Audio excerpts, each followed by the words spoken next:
and welcome back to the Wheel Talk podcast. My name is Abby Mickey. I am joined by the Aussie half of our team, Gracie Alvin. Hey, good to be here. And Matt Deneve. Hi, yeah, great to be back. Excited to, I've got a very big episode today, I guess, lots to talk about from the Vuelta. Yeah, what a race it was. Holy moly. There is so much to talk about. It was just exciting from start to finish. I think we have some questions, and most of them are about the Vuelta. So I think we'll, as usual, throw those into when they come into play when we're talking about the race. Before we talk about the Vuelta, there was a lot of attention in the cycling world and outside of it to the Tour of the Gila, which is a race that is dear to my heart. I absolutely adore that race. It was one of my first UCI races, and there was a lot of attention on the race last week. Not always good attention, and we wanted to talk a little bit about it. Now, Gracie and I have talked in a previous episode at a different podcast about a situation that happened last year. And in that instance, we had a long discussion between the two of us and Amy and Lauren about the issue of trans women racing in the women's category. We're not going to have that discussion today. For us, this is something that we obviously don't cover domestic racing. We talk mostly about world tour racing, but this topic in particular is something that I think we all felt that it was important that we spoke on the matter, because we've never been shy about stating our opinions on the podcast. So we're going to just talk about it really briefly. So there was a lot of attention on the Gila because it was won by a trans woman, Austin Killips, who also races cyclocross. And the issue of trans women racing in the women's category is a super complicated one. There's a lot of science that I don't think anybody really knows the answer to. And if you dive into the science, it gets even more complex. But no matter if you agree or disagree with trans women racing in the female category, I think the amount of hate and cruelty that was thrown at both the race and Austin is something that is just unacceptable. Cycling, especially the women's peloton, is a place where a lot of people feel very safe. No matter if you agree or disagree with this situation, for Austin in particular, she passed every single criteria that the UCI has in place for trans women racing in the women's category. She is not the first trans woman to race in a UCI race or at the top level. There have been women racing in Europe, trans women racing in Europe. I raced against one. Gracie, you did too. She was lovely. She's an awesome person. And I think that it doesn't matter whether you agree or disagree, but the treatment that Austin got, and also the race, which is one of the only UCI races left in the US, a domestic scene that is dying at the moment, it's just completely unacceptable. And that's kind of where I think things get less complicated. Abby, you've brought up some really good points there, and I'm just going to back you up on that. And I think that I agree. It's completely unacceptable to attack an individual or an individual organization. I think at the moment, of course, there are some gray areas, but to violently harass one person or a small group of people, no matter which side of the fence you stand on, is not acceptable, and it's not going to change anything to do it like that. So what we need, and what we talked about in a previous discussion, was more robust discussions with more people in the room and better studies, which is going to take quite a long time. And it's really makes us quite angry, frustrated, and sad to see individuals copying so much hate, because it's become such a politicized topic when it's really about when it could be really a nice discussion about what inclusivity means and what we might want sport to look like in the future. And I think that there's just a lot of confusion and a lot of hate out there that is getting stirred up by the media, inside of sport and outside of sport. And I think that it's an easy topic to get angry about. And I wish that people had put just as much energy into progressing women's cycling over the last 10 years as they do in this particular topic. No, I'm not going to be able to say anything that's more eloquent or articulate than you two have said. So, yeah, well said, and a difficult topic, but let's just be nice to each other, hey? Yeah, I think just to close it out, kind of what Gracie was saying and part of what I was saying is like Austin followed all of the rules and so did the race. So if your problem is with trans women racing in the women's category, that's something that the UCI and the IOC are in charge of. So that's something that you should take to them, not to Austin, because she's just living her life. Okay, so that's our statement. I'm sure that Gracie and I and Matt could talk about this at length, but we have a really exciting stage race to talk about. The La Vuelta Femenina was this week, and it was an awesome race. I think there's like a ton to dig into, so I think we should go stage by stage because there's so much from each stage that I think if we tried to go with the major talking points, we'd jump around a lot. What do you guys think? Yeah, good idea. All right, let's start with the team time trial. So first off was the team time trial, and we talked in the preview about how the big players were probably Trek Segafredo, SD Works, and Canyon SRAM. Canyon SRAM with like the stellar lineup, the team time trial is one thing that they can execute. And they did, but they were beat by Jumbo Visma by 1 second. Such a close race. And I think not that surprising once you actually looked at the lineup, but surprising because Jumbo Visma hasn't really done much yet this year. No additional statements. No, nailed it. No, just good to see Canyon SRAM so close and kind of a recurring theme this season, I guess, and over the next few days of the Vuelta as well. We'll talk about that. But yeah, it was really the start of a good Vuelta for Jumbo-Visma after I wouldn't say an ordinary season, but a largely anonymous one for them to get the win on stage one and then obviously success later in the race too. Yeah, agreed. Something I also wanted to bring up was I love team time trials because sometimes it forces a decision of who can cross the line first and who can take the jersey. And sometimes it doesn't get decided. It just happens, and it's a bit of a fun thing or a contentious thing within teams of who crossed the line first. But I feel like they tried to get Henderson across the line first, which I hope, because I think that was really well deserved for her to be able to wear that red jersey to start off the tour. She's just done so well the last couple of years, and I think she's been such a great teammate, but also just edging ever so closely towards some really big results. So I feel like that was their thank you, and a nice way to start the tour as well.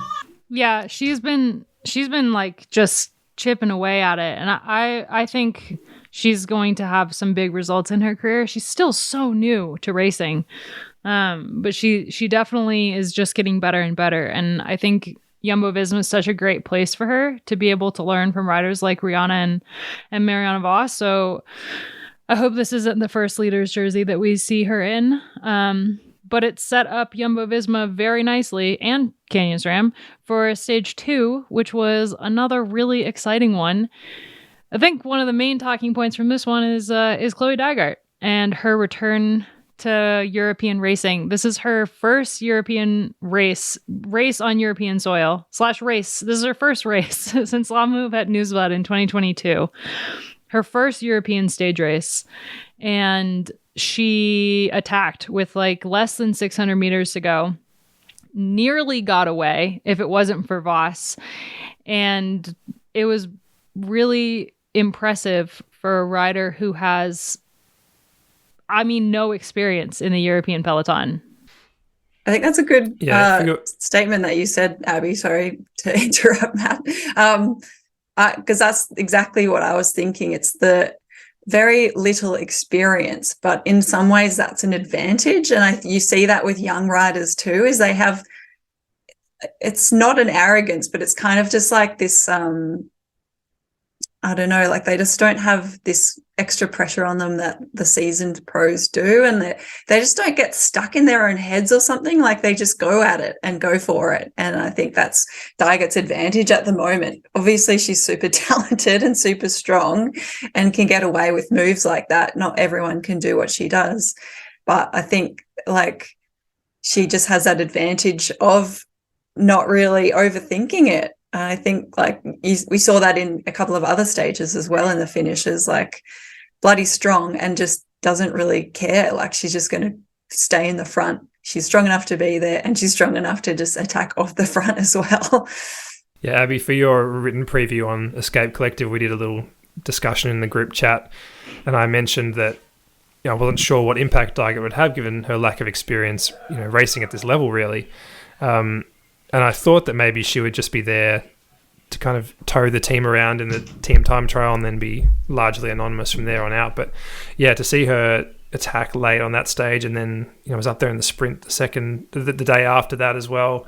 Really exciting. I just hope we get to see more of her. I hope this is the start of her racing stage races and that we see more of that impulsive, confident, maybe slightly naive racing that Gracie mentioned, because she's an exciting talent and when she makes it work, it's very exciting to watch. It'll be interesting to see what the team does do with her because she did drop out before the start of stage 6.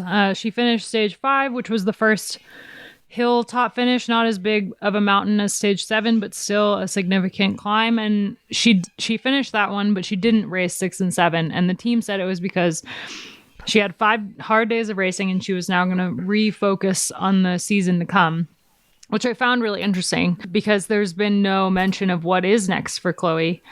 I think given how she rode this race, it would be crazy if she didn't show up in another race really soon. Surely she's targeting the tour, right? Like I was going to say there's a time trial at the tour, right, this year? So she would have to be a chance there, you would think.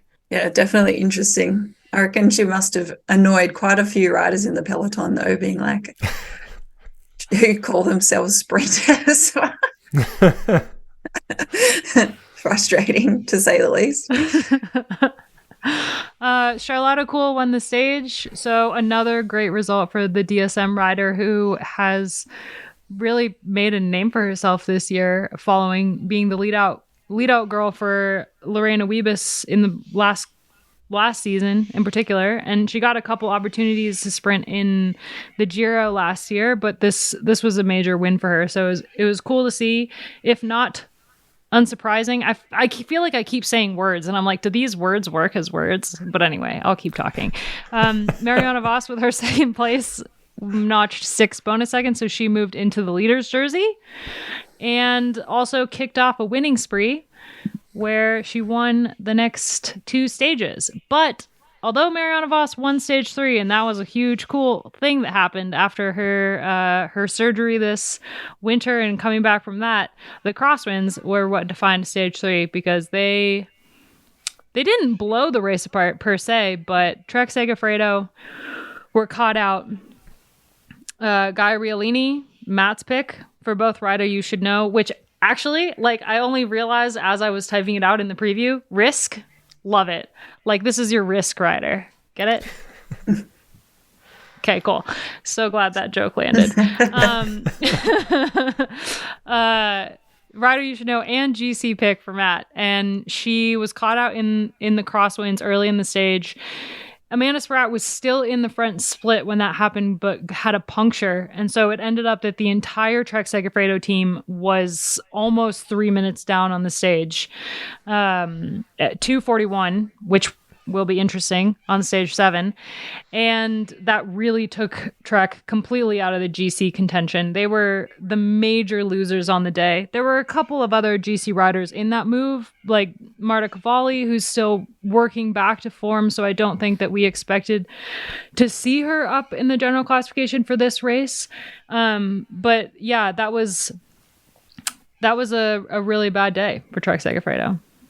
Yep. Yeah, it's a shame we didn't get to see it because I think that happened. Excuse me. I think that happened before the TV coverage started, didn't it? Which was a bit of a theme for the week, that a big moment happened before coverage started. But Yeah, I wonder what happened. Were they with the team at the back having a chat, or what was going on? How did the whole team miss the split like that? Apart from Spratt, obviously, who got unlucky, but yeah, strange maybe. Yeah, it was a really interesting situation, and this stage in particular had very minimal coverage. Once we started, it was basically like really close to the finish, and I saw a lot of complaints online, but actually I looked into it, and the projected kilometers to go with the fastest possible time that they thought the women could go was 55K to go. We should have been tuning in. Still not enough, in my opinion, but we would have seen a lot more, obviously, if it had been 55K worth of viewing. Because the women went so fast, the coverage turned on too close to the finish to know what actually happened to Trek Segafredo. So that was partially them obviously not being able to predict the tailwind that the race had for a good chunk, and also I guess not knowing how fast women can race their bikes. Pretty fast. That was a joke, but damn, all my jokes are just like not landing today. I made such a good joke. No, I won't go into it. Okay. So Voss won the stage, her first win of 2023, which we love to see. We're all Voss fans here. Stage 4 was awesome. I knew the stage was going to be so good because there was a climb close to the finish and a descent, and it looked pretty technical. So there was a ton of attacks, including attacks from Liana Lippert, who did not ride super well in the final 3 stages like I thought. I was pretty surprised to see that, but she had attacked. There was a point where Lippert and Vollering were off the front together. It was just complete chaos where I expected this to be an exciting stage, but I didn't expect to see a lot of the GC favorites in contention for this stage. And it did all come back together with another late race Dygert move before the finale, and Voss took her second stage win in a row, which she's on pretty good form to make it into that group. It was a good stage. Stage 4 was a very good stage. And also shout out to Lizzie Deignan for getting herself into the top 10. I think we're just seeing flashes of her good self coming through again. It's going to take a little while, like she's only just coming back to racing, but she would have done a ton of work for her Trek teammates the day before, and then just to still, put her nose in the front bit of the race. It's kind of exciting to see that she's, getting back into it. Just a note on Voss as well. You said before, Abby, we're all fans of her, of course. I think anybody that watches her race is a fan, but there's just something so nice about seeing somebody so successful still really enjoy winning. I know that sounds kind of silly, but you could imagine someone who's won, 250 bike races or whatever, would kind of be like, yep, that's another one, just add that to the pile. But she seems to really enjoy it, really celebrates hard, really gets around her teammates and thanks them. And I don't know, there's something just about that I really appreciate, and it helps knowing that she's just a good person as well. If you've had the pleasure of meeting her, she's just a very humble champion, and it's hard not to enjoy watching her race, and watching her win like that is, very exciting. Yeah, I was cleaning out a bunch of old interviews I had stored on my phone from the Tour de France Femme, or the Le Course by the Tour de France in 2019, and I ran into her the next day at the start of the men's race, and I was so nervous, and I went up to interview her. And she was like, Abby, don't be nervous. I'm just like you. We're the same. We both race bikes. And I was like, you know my name. But she's like so cool. And yeah, so I think, it's only natural to be a fan of someone who, is so excited every time she wins, even though she's won like 100 races in her career. More than 100. She's won so many races, 1,000. And it's just like, I think totally. It's interesting. I think this was her first win though at the Vuelta, like the stage 3, and then stage 4 was the second. Like I think she's had 33 Giro stage wins. But obviously Tour de France Femme was the first time last year in the new format. So, she got a win there, and it's taken her a little while to get a Vuelta win as well, because just of the way that it's been run, and it hasn't been run for very long anyway. So it's funny to have such a winning rider who's won almost everything to still, have a few firsts here and there. Yeah, and her and Van Vleuten are the only two women to have worn all three leaders jerseys, which is not really that impressive as a stat if you factor in that the Tour de France Femme has only been running for 1 year. Yeah. But but as the years go on, I think that is something that the two of them will hold for a while, that I don't know if many other riders will be able to accomplish that feat.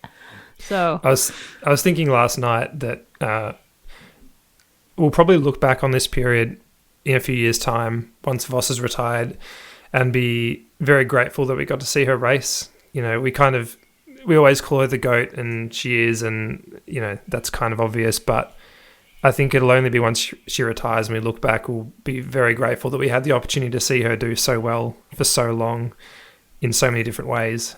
It's a privilege to watch her race, really. yes, it is. Massive shout out to Emma Norsgaard, who this was her first race back after breaking her collarbone, and she finished second on this stage, which is awesome to see. So hopefully that means that she's coming good before the next couple stage races, because I imagine we'll see her in Ride London probably, and maybe the Giro or the Tour coming up. And Marlon Russa got up there in the sprint, mostly because she attacked in the at the last second, so she managed to slot her way in there. But yeah, her and Blanca Voss were 3-4, so they were up there as well. Stage 5, the first hilltop stage, won by Demi Vollering. I think we could have all predicted that. She did distance Annemiek van Vleuten by 3 seconds, so there was like a crack. There's cracks that showed. And we'll get to stage 7 in a second, but can we just talk for a second about how Van Vleuten getting dropped on a climb was not on my 2023 bingo card. Nope. and like more than once. It's happened more than once. So like, when was the last time that I don't remember the last time that the road went upwards and Van Vleuten wasn't, 2 notches above every single person around her? Yeah, probably at the Tour de France Femme last year when she was, on death's door. Got a stomach infection. Yeah. Just before she rode away from everyone. Yeah, exactly. Exactly. Yeah. I think besides Demi's win, which was obviously, I think we all saw coming based on her form at the Ardennes, Ricarda Bauernfeind, who was your risk rider, Gracie, had an incredible ride on this stage. She finished 3rd, but she was really the only one to be able to hang on to those two for any amount of time once they got near the top of the climb. Evita Music also rode super well in 4th, and I think she's a rider that ever since she won that stage of the Giro Donna, she's been really close to being a rider to watch, but is still very young and has a lot of experience to gain before she's a rider that is going to contend a race like this. But she had also a really good ride on this stage, but Ricarda was amazing. And this is like her first year in the World Tour. She was on the Canyon SRAM Generation team last year and made the jump up this year. And I think she's a rider to be really excited about for the rest of the season. Yep, for sure. I think it's interesting too, with Bauernfeind and Music, in that there's a bit of a shift within their teams. For Canyon, maybe they're not, it's not that they're not backing Niewiadoma anymore, but they're just changing some of their team tactics around how they race as a team and what energy they spend in the race. And I think opportunities there are opening up for other riders then, instead of just always putting all of their eggs into the basket of Cassia. She's still capable, like we're all big fans still, but I think that's a really good move by Canyon to like start racing a little bit differently now. And with FDJ, like Cavalli is just, not where she was this time last year. So that is opening up the opportunity there for Music. And I think like she's showing how talented she is for such a young rider. It also benefits Cassia to have this pressure off of her, because I think she's been the top rider for so long on that, ever since she joined the team.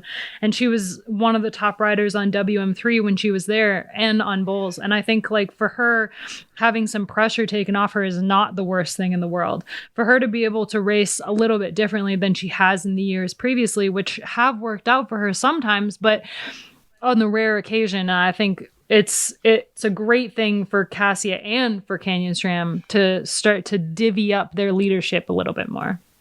Yeah, and we saw Niwadoma do a little bit of that in the last stage as well. She was on the attack with Russo towards the finish, and we saw some of it in the classics as well, where she was a bit more willing to go on the attack than she might have been previously, which is good.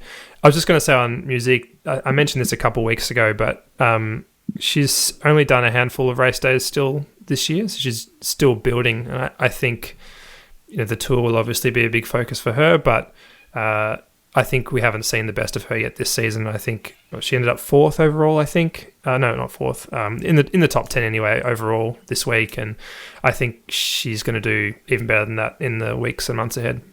Yeah, obviously the Tour is huge for FDJ, Suez, as a French team. So for a French rider to be their leader going into a French team. But that'll be interesting once we see Cecilie Uttrup-Ludwig come back into play. We'll talk about that for sure later. Stage 6. This stage was bonkers. There's so much to talk about with this stage, and I have so many thoughts and opinions. But the stage was won by Gaia Riolini, and then Annemiek van Vleuten, and then Gaia Riolini. That was a just totally bizarre situation at the finish, because if anyone saw the finish line photo, it was clearly Gaia that won that stage. But the two of them broke off the front with about 34-ish K to go. Annemiek van Vleuten's Movistar team had put a lot of pressure on the race in the crosswinds early on. Demi Vollering picked a really bad time to go pee, and the red jersey was handed over to Annemiek at the end of the stage. Where do we even start with this stage? So there was a ton of controversy around the fact that Movistar put the pressure on when Demi Vollering had stopped pee.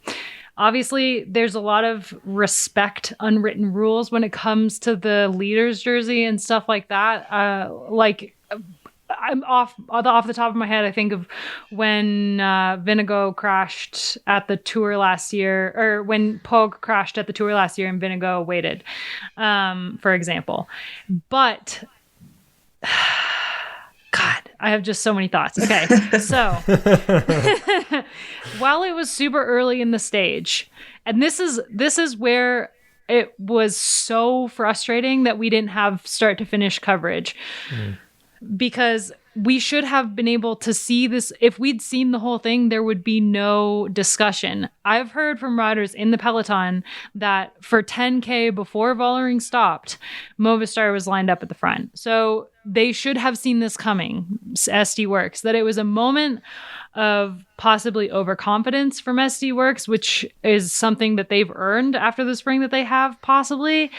That they picked that moment to pee, but the entire peloton, according to my sources, knew that crosswinds were coming and knew that the race was going to split. Trek Segafredo knew, Jumbo-Visma knew, and Movistar knew. Movistar copped most of the heat because obviously Van Vleuten is on their team and won the race because of this.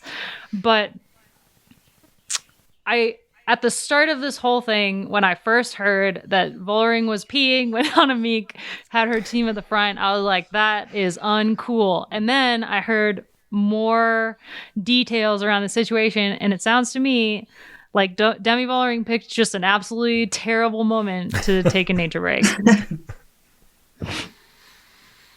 Yeah. Thoughts? Opinions? I wish that I'd been able to see that all unfolding as well on the coverage, because it's hard to believe, all of the different stories. Everyone's got their own story of their day, and everyone's memories get a bit funny sometimes about what really happened. But it was such a short stage. It was 106 kilometers. So it's like, you just don't have time to bugger around on a stage like that.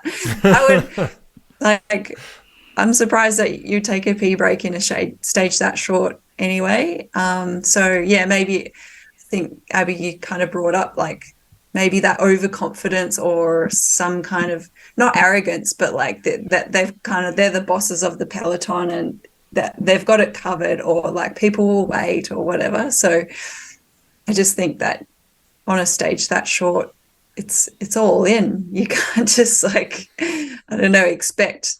things to happen a certain way. And, that's why we have short stages, is because it makes it a bit more interesting. It was like, and it was under 3 hours of racing. 2 hours and 49 minutes for Annemiek. 2 hours and 50 minutes for Demi.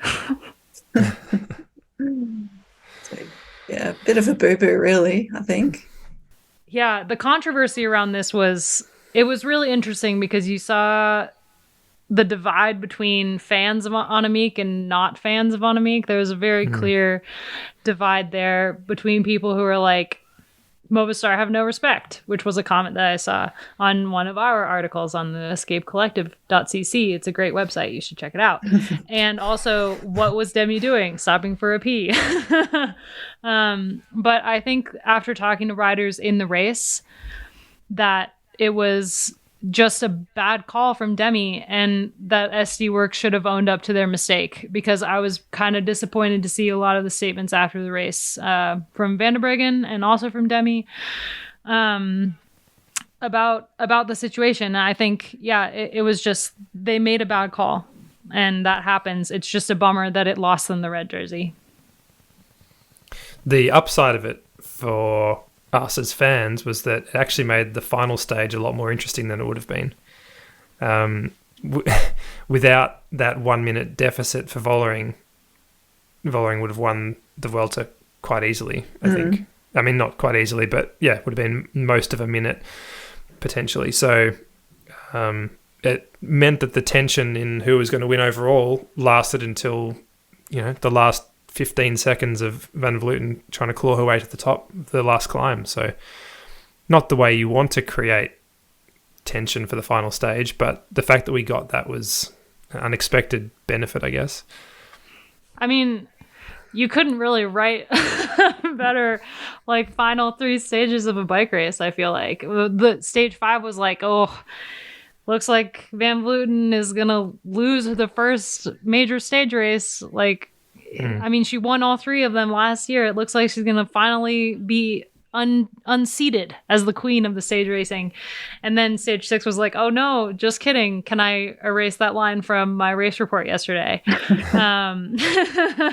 And then, yeah, stage 7 was awesome. So Demi went into stage 7, 1 minute, 11 seconds down. Rihanna Marcus was in 3rd. She raced so well all week. We haven't even mentioned her because there was a lot of other stuff going on, but this was a race that she targeted, and I was pretty happy to see her still up there in contention for the general classification, or just out of contention for the general classification on stage 6. But also with Gaia Riolini being with Van Vleuten in that move, it meant that she jumped 9 places in the general classification, still almost 3.5 minutes down after stage 3 and the cross wins. But she obviously Annemiek made a really funny statement after the stage 6 debacle between who won the stage, and it was that Gaia would have the best legs on stage 7 because she had a free ride all day on stage 6. We didn't talk about that sprint, did we? No, we didn't. I mean, I don't know. Oh yeah, that was the other major controversy, which I was honestly surprised to see so many people giving Gaia shit for out sprinting Van Vleuten at the finish, because in what world would she work with Van Vleuten? Yeah, never. Insane. I mean, like, yeah. So Gaia obviously had better legs at the end of that move because she sat on Van Vleuten the entire time. First of all, incredible that she was able to hold on. She obviously had really good legs, so it was something else that kept her out of that split on stage 3. Just poor positioning. She's super young. She's 21 years old. So going into that stage, she's 3 minutes down on GC. She's 21 years old. She's racing against the world champion who's won like every single race on the calendar. Why would she pull? She's never won a world tour race. Like, our colleague Jose Bean on coverage last night made the good point that I don't think Van Vleuten even asked for a turn, or, why would she? She's, really is not going to pull. Nobody in her situation should have, and she didn't, and that gave her an advantage in the sprint, and good on her, And even with sitting on for that long, I don't think anybody would have picked her to win that sprint, but she did, and that was really exciting, and I guess another string to her bow that makes her even more exciting for the future. It also meant that we had a situation where we knew that Van Vleuten was going to come good in this race. I knew it. I wrote it in my preview and said it out loud in the podcast preview. I knew she was going to come good. And what happened was she won the race, but she never won a stage. So we had more riders winning stages, which was great to see. There was also the awesome comeback of Trek having a stage win after just abysmal race on stage 3 that kind of tanked whatever ambition they had. So I feel like as far as a written storyline for a race, it was a great finish. Definitely. And made stage 7 really exciting, which Gaia Riolini was, again, one of the major talking points coming out of stage 7. Her and Demi Vollering just slowly chipped away at Annemiek van Vleuten on the final climb. And finally, Annemiek cracked, and they were able to ride away and take the stage. Demi took the stage, and almost so close so close to taking the overall. Annemiek came in 56 seconds behind Demi, which meant that Demi lost the red jersey by 9 seconds. Yeah, quite an incredible spectacle for the last, I don't know, 10Ks or 5Ks even of the stage. You know, them climbing through the mist there, and then there's that descent they do just before the last ramp where Vollering and Riolini are going around that sharp left-hander in the mist, and, you know, as viewers, we can't see where they're going, and it looks like they're just turning blindly into the mist, and then Van Vleuten coming out of the mist with the car's headlights and all of that with the timer counting down to see whether she'd hold on. It was a fascinating finish to watch. Really, really exciting. And Riolini's second, what an incredible result for her, and then third overall. And as you kind of foreshadowed earlier, Abby, she ends up 2:41 down on GC, which is exactly the time that she lost to Van Vleuten in the crosswinds. So we probably, we don't know exactly what happened to get her out of position that day, but I imagine she'll learn from that experience. And certainly not the last we've seen of her in stage racing, probably not even this season. And if she's doing the Giro, which you'd have to imagine she is, then that's a scary prospect for a bunch of her rivals, I think. Yeah, imagine what would have happened if she hadn't lost that time on stage 3. This would have been a battle. I mean, obviously, we don't know, but it would have been such an interesting dynamic on that final climb. And as I mentioned before, like, Vollering dropped down a Meek on like a 12-kilometer long climb. I never thought I would see this happen. Like, every single climb that we've had in a race for the last, 8 years, you look at the profile and you're like, oh, Annemiek's got this. It's like almost not worth watching because Annemiek's got this. And the only rider who could ever challenge her was Van de Breggen. And then Van de Breggen retired, and Annemiek just dominated every single stage race last year that she lined up for. And this is so exciting going into the Tour. I am buzzing for the Tour because all of these riders are going to be back at that race, you would think. Except maybe Riolini, because she might be targeting the Giro and then they'll sit her out. But I don't see why they would. I think there's enough time in between. There's a lot of time before then, but still, like, looking at how this race went down, I mean, Avita Music, another great ride this day, Ricarda as well.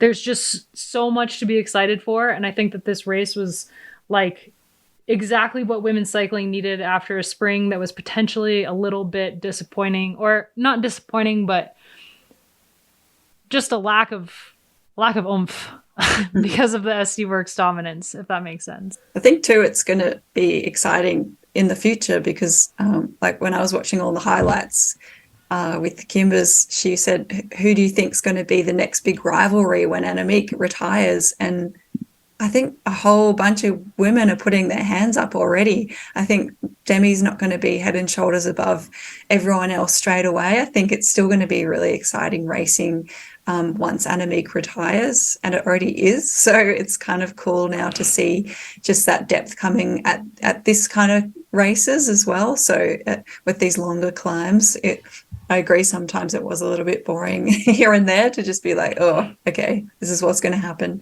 But I think now, like, I think Riolini's going to be so competitive in the next up to 10 years probably, or more even, and Demi's still going to be around for a long time. And then we've got all of these other riders coming through as well. So I think that the future's looking pretty good for women's cycling. Van Vleuten said after the stage yesterday that she didn't feel like she had the best day, that her legs weren't that great. And I don't know how much of that's true, but if it is true that she's not at 100%, that makes it even more intriguing for the Tour, I think.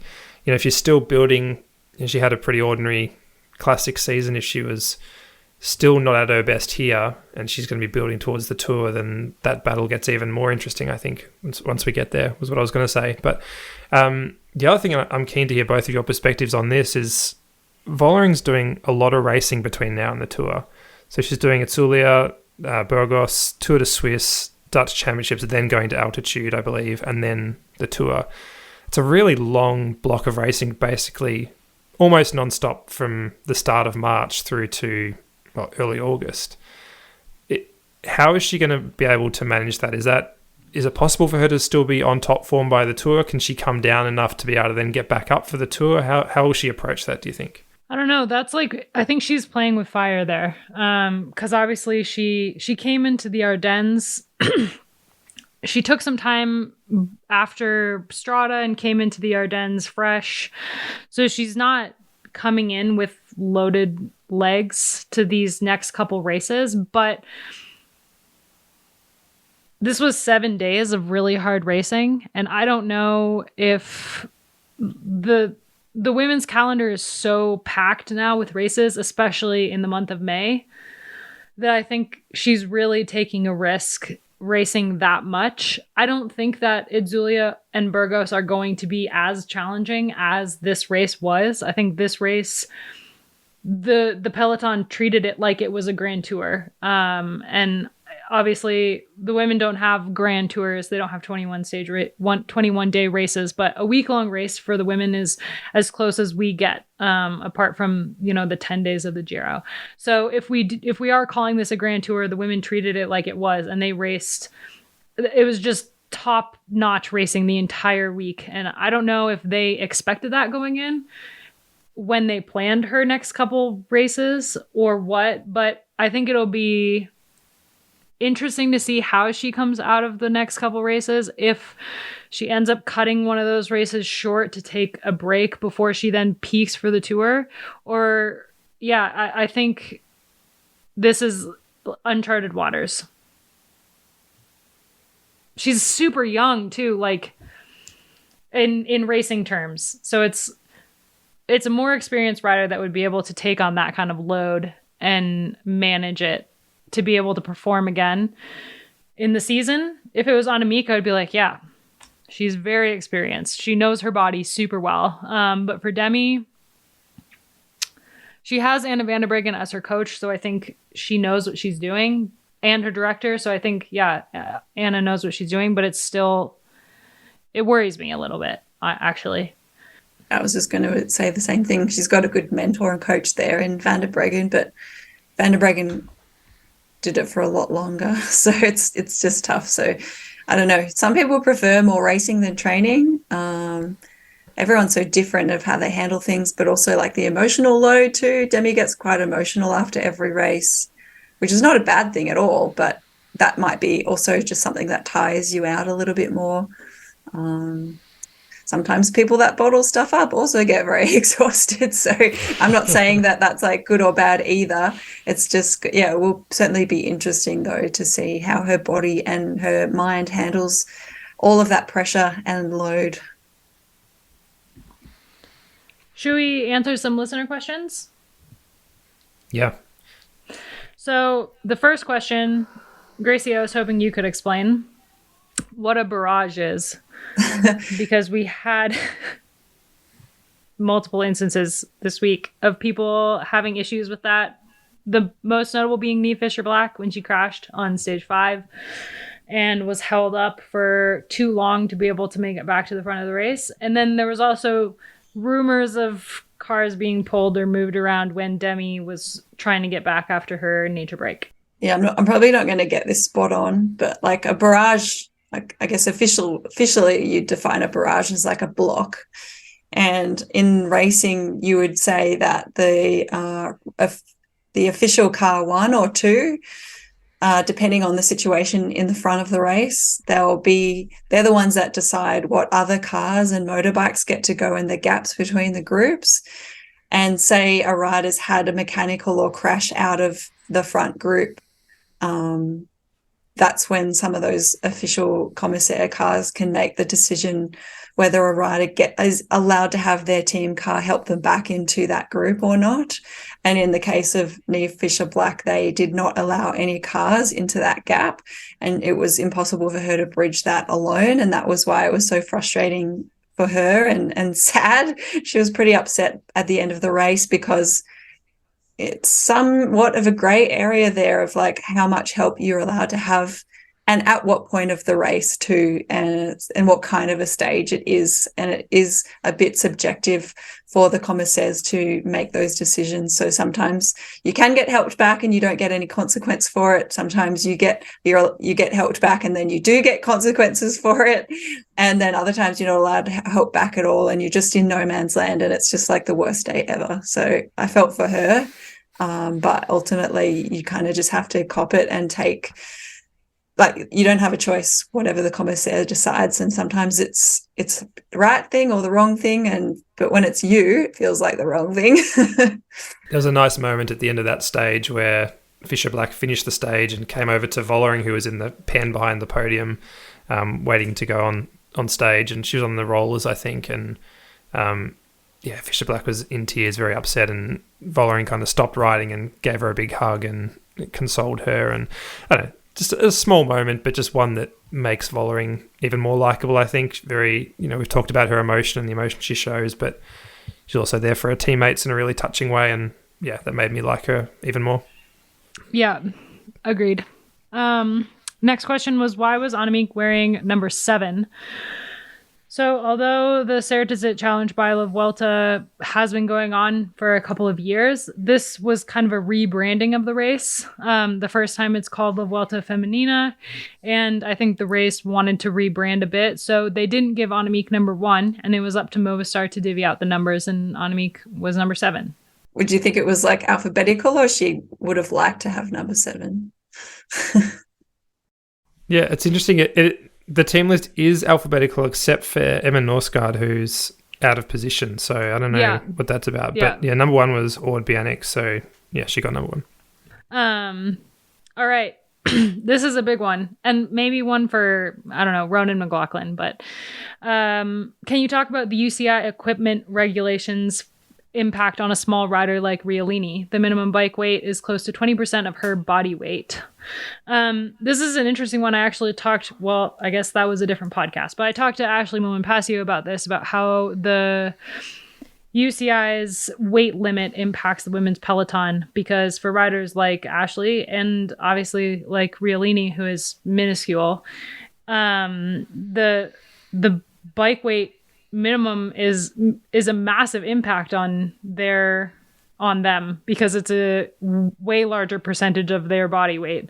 So this is something that I don't know how much we can speak on it, other than saying, yes, that is a big impact. It's a lot of weight that they have to carry. Yeah. Matt, you might be able to see more. No, I'm terrible on tech stuff. Okay. But there's an interesting point in the question, though, about the Riolini was possibly struggling to reach the brake levers from the drops because of the relative size, and we'd have to find out. Excuse me. We'd have to find out if that's true or not. But that's definitely a downside. And if you can't, descend in the drops properly, then that feels like an unfair disadvantage, doesn't it? I've always said, look, I know nothing about bike tech, but I've always thought that levers should curve with the frame. I don't know anything about bike mechanics, but I think that would be more aesthetically pleasing and also easier to reach. Agreed. What was our favorite moments from the race? I can go first because it sticks into my mind, because I was literally jumping up and down in the kitchen. And my favorite moment of the race was stage 7, when it looked like Annemiek was going to be distanced, but it was too close to the finish for Demi to be able to take the red jersey back, but then Annemiek was still there, and then it was like, well, bam, she wasn't there anymore, and it was just this moment of tension that was just like beautiful. And I have nothing against Annemiek, and I'm glad she won this race. I feel like this was one of my favorite victories that she's ever had because it was so tight and there was like so much action at play, and it wasn't just Annemiek riding away from the rest of the race. But it was still the fact that Demi could have taken it back, that she was just so close to taking it back after all of the drama of stage 6. That was the best moment for me, was the moment that the elastic snapped. Yep, I was going to say the same thing. And as I discussed before, the chase through the mist towards the top of the climb was pretty special. But to add to that, the sprint between Rialini and Van Vleuten, really close, and to see Rialini win, that was super exciting.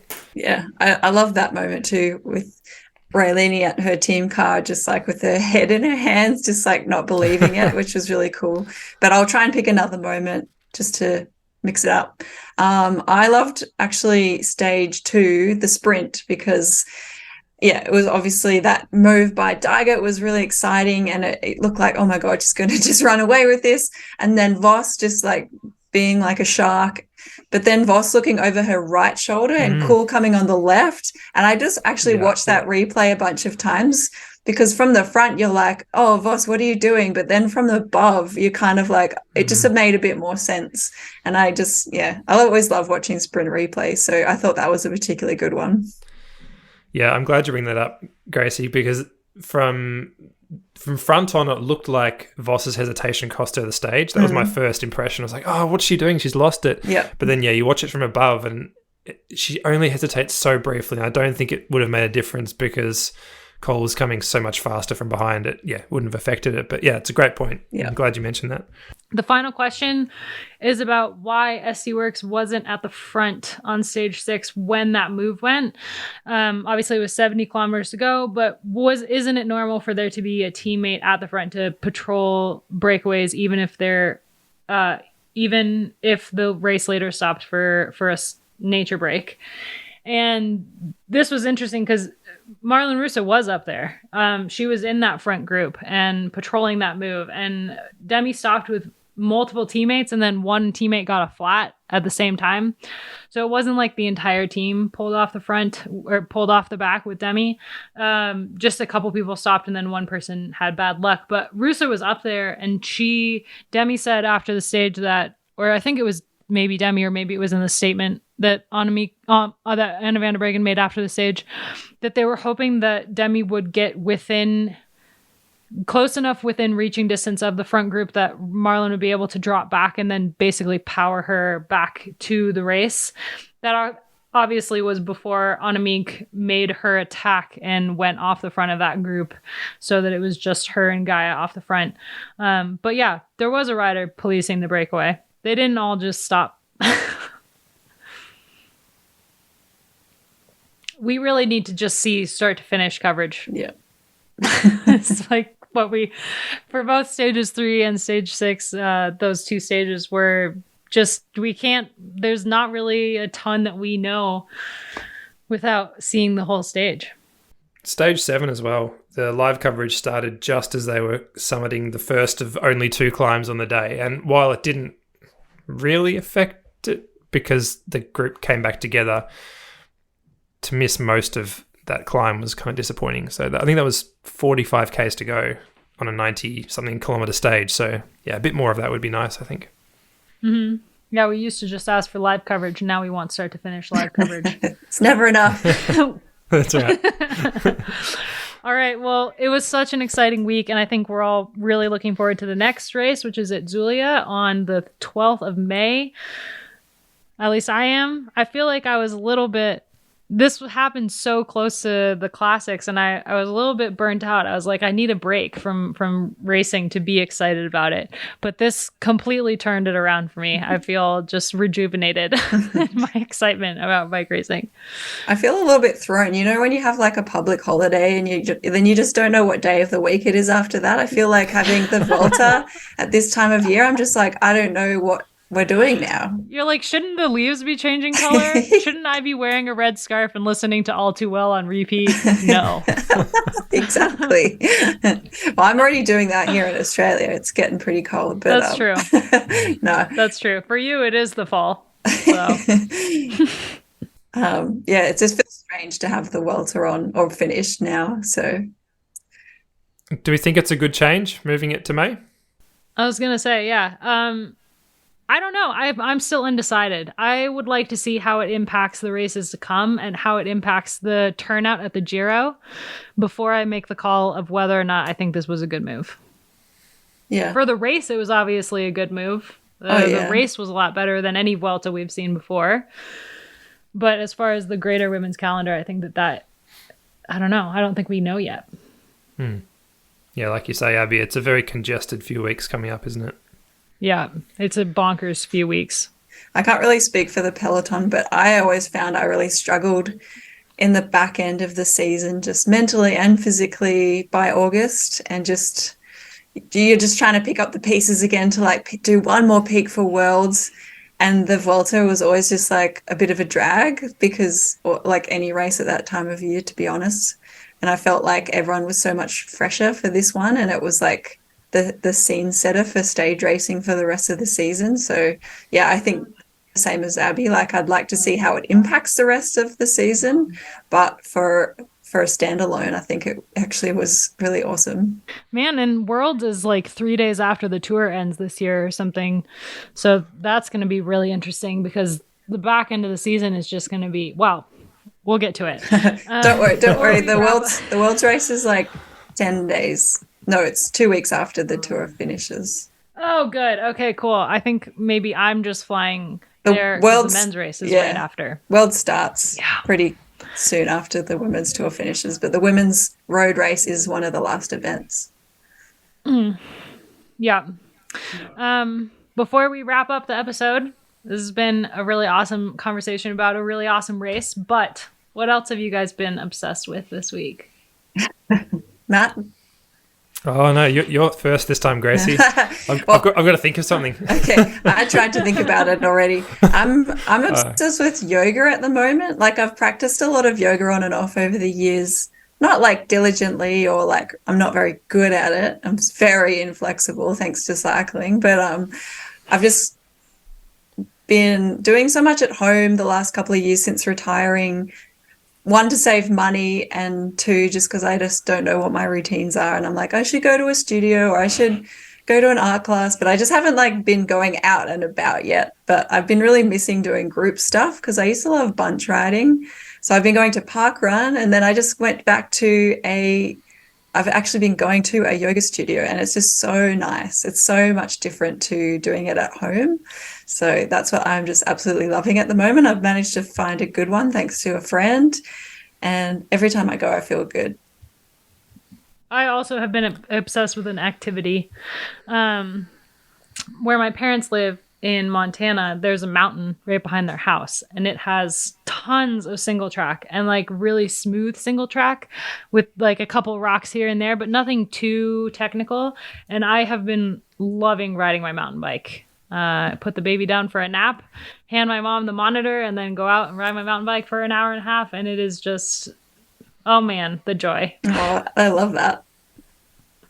Somebody commented I posted something on Instagram in my new Velocio kit because I got the Oxide red bibs and jersey, and it is like, does it look good. I can't wait to get those red nicks. I got the jersey, the special, like the new one with the yellow sleeves, and it's so beautiful. I wore it at a gravel event a couple of weeks ago, and I'm obsessed with it. So I saw... Man, the bibs look so good. Yeah. I saw your post online. I was like, that looks good. I'm going to get some. Someone commented on that post and was like, oh, Gracie's getting to you. And I was like, well, I was going to comment, if only I could be like 10% as cool as Gracie is. But I try. You're pretty cool, Abby. Right, I'm not very cool. Don't worry. Thanks, Gracie. Matt, what have you been obsessed with? Oh, this might be a bit of a spoiler for you, Abby, but for those that don't know, Abby, myself, and our friend and colleague from the Escape Collective, Ian Trelaw have a music podcast, which I think we talked about a couple of weeks ago, called The Album Files. The album we're looking at this week is one that I recommended, and it's one that I listened to a lot as a kid, but have rediscovered now. It's called Diorama by Silverchair, and going back and listening to that as an adult with fresh ears, yeah, I'm obsessed by it. I won't talk too much about it. You should go and listen to the album files when that episode comes out. But there's something really cool about revisiting something years later that you have strong memories of but haven't listened to in a while, and going back and seeing if that all lines up with what you thought of it, and tapping into the memories of that time, you know, when that piece of music came out. So been obsessed with that. I'm looking forward to talking about it on the album files, and there you go, nice little cross promotion as well for you, Abby. Yeah, first of all, excellent reference and cross promotion. Second of all, I have so many questions and I can't ask them until Wednesday. Yep. Thanks everybody for listening to this podcast. It's been great, and we'll be back next week to talk about Itzulia.